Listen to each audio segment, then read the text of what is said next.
Hello and welcome to our very first podcast. We have a special guest with us today. So we'd like to welcome Izlima Kareem. Hi. Hello. Hello. So Izlima is a big supporter of My Happy Place, and we are really happy to have her here. Fans as well. Yeah. Yes, of course. So the topic of conversation today is centered around the book for the month of August, which is Seven Lies by Elzabeth Kay. The storyline is It's about a relationship between two friends, and a relationship that turns into an obsession.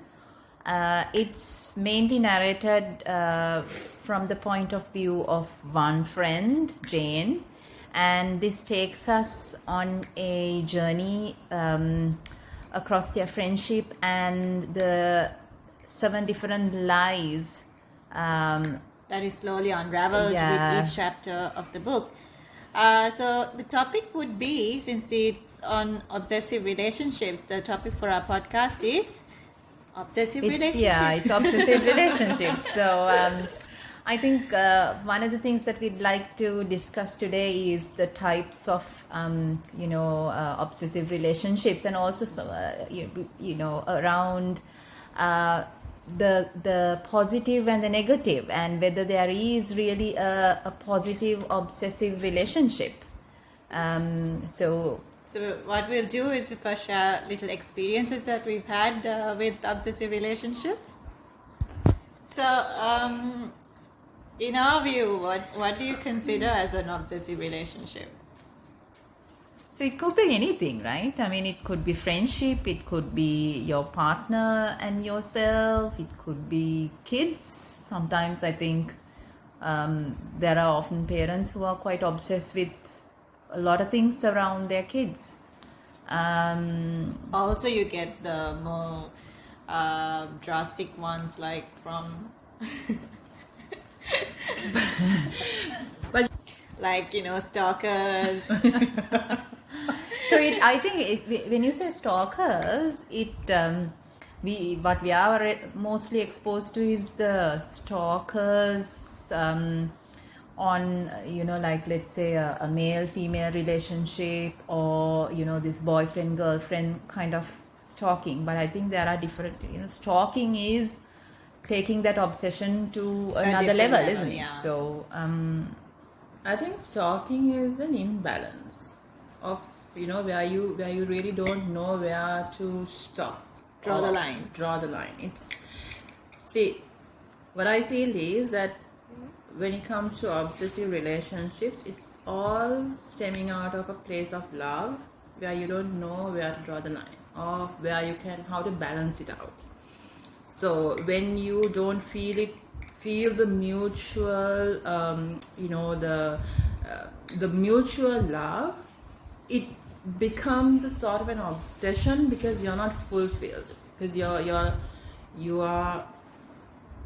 There's a sense of imbalance. Yeah, so it's like you're not getting what you want. So it's not reciprocated the way. Yeah, exactly. So I feel that is where obsession begins, because it moves out of being mutual, or you have a need that is not fulfilled, and it becomes like a need, and that turns out to be toxic, and that's probably where the obsession starts from my opinion. Yeah, makes from sense. where I see it. So do you think there's obsession? There's a good obsession. Can it end up in? Can obsession So be as long as end up it's good? not- good? Yeah.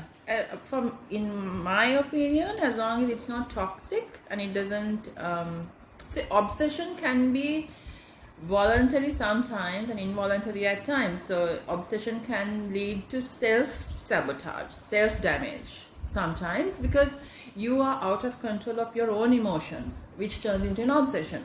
And in certain cases, it can be toxic to the person you're obsessed with, based on your behavior and based on how you really behave towards your person the person you're obsessed with.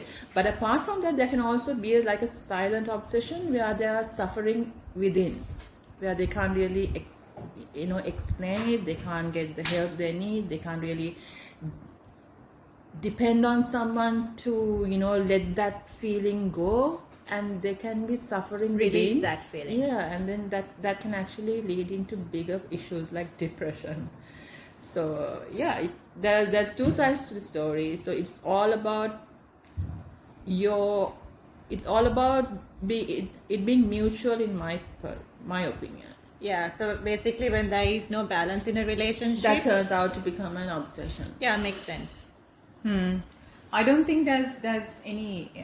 I don't think there's a good ending, or it's always harmful. I don't Because really... even let's say you are trying you're trying to do good in a relation. So in your obsession, you want to see all good things happen to this other person, and you do things meaning well, and you're hoping that it's for the betterment of the other person. But it can be sometimes it can be controlling, sometimes it can be suppressing that person's needs or creativity, or for that person to explore and be whoever it is he or she wants to, because you're not allowing it for the fear of, could be fear sometimes. Yeah, that definitely. It might Obsession cause is something. mainly driven by fear from in any given perspective, because that's So where fear is the starting point Not fear alone. I think it's stemming from fear. So there are two love perspectives. also. So fear stems secrets, right? Yeah. I think this story is also about this obsessive relationship where this person has several secrets that they're keeping away. Maybe they're trying to maintain a healthy exterior in terms of a relationship between two people, but there's lots more to it.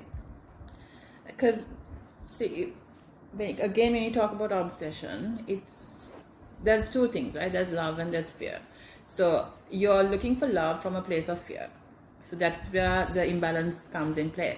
And it also depends on where each person is in their own journey, in their own hearts, in their own feelings towards the other person. So when it's not balanced, one person is in a place, it's imbalance from both sides.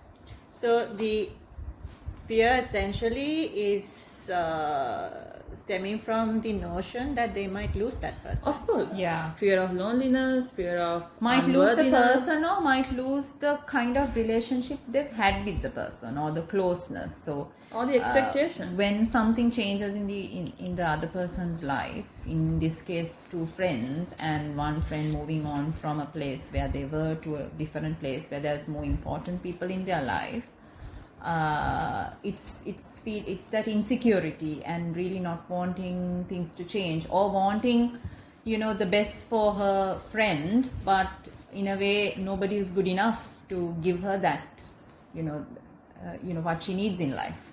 So there are obsessive relationships where it is out there in the open, and there are obsessive relationships that happens behind within, closed doors. So for me, if I was exposed to an obsessive relationship between another person and me, myself, and if that person was very obvious about being Obsessed. Yeah. I would leave. I mean, that would not appeal to me, right? But that is because it's not mutual again. Because if you Felt the same. felt the same or something even similar, like if that person was important to you, even though they would display obsessive behavior, You wouldn't see it like that, you ne? wouldn't see it like that, because it's because of the imbalance in the importance of each other, because you're not really seeing that person as they wish to be seen, is why there's an imbalance, and that is why you would leave. Yeah. For me, it would be quite toxic, Yeah, because you are not in that same place as the other person. That's But I again- think when it comes to obsession, it always ends up being with your behavior towards the other person being controlling. So they're bound to feel it at some point. So even though it might start with in a place where it's mutual, it can sometimes end up being what's the word? Toxic. Toxic, and where you feel trapped. Controlled, yeah. Yeah. But some people adjust to it. The other partner adjusts to it, right? If they have this, like you said, mutual. Yeah. About balancing out. Yeah, so they adjust to it. So have you all had any experiences with obsessive relationships? I mean, necessarily does not need to be your own. It could be somebody you know. I think we've probably come across, not personally, but we've probably come across some of those that we've really seen, and it's I have like a really weird story around that. Oh my god! That maybe I should like. Do tell. yeah. So yeah, there was a complete imbalance in a relationship where it became like a nightmare at one point. So I saw that as a horrible obsession from the other party, of course. It happened to you. To a particular party. Yeah. Like I felt like it was coming into like a stalker territory. Ooh, maybe not really? dangerously, because that person is like incapable of being dangerous, like physically or in any other way, but mentally it can swamp your emotions and drain you out. And then you like, you just want to run and you just want to hide and like not deal with it. Mm-hmm. But it can be very overwhelming. So what happened? I ran. Of course, I ran with like for a long time till it subsided and I was okay. I have sympathy. I'm not like a stone, but it's just not right. So did you start feeling differently towards the person when you felt that it was getting, that whole relationship or the way that person acted towards you was, obsessive or stalkerish? Or did it happen later on, or did you feel initially it from the it was- get-go? No, not initially. It was gradual. It was okay. It was like a friendship, and then there was like kind of, it was balanced. But then at one point, it became like wherever I turned, I would see signs and communication which was like overwhelming, and like I was really not there, and alarm bell started ringing. yeah, and then it was like it sounded creepy. And then I was like, oh my god, what the heck is going on? And I was like, then I tried to explain it to this person that I'm not in that place and it's not going to work, but they just didn't see it, and that is where I realized that it So I think that's turned out to be an obsession. When they don't take no for an answer. Yeah. And they just can't see past what they want. Yeah. And then Oh my they're God, so that's focused on scary. yeah. And this is reality, and it happens to probably everyone at some point. Absolutely. So I've got a funny question. Do you all have anything you're obsessed over? Could be a thing, it could be someone, could be Do something. I'm obsessed over my cat.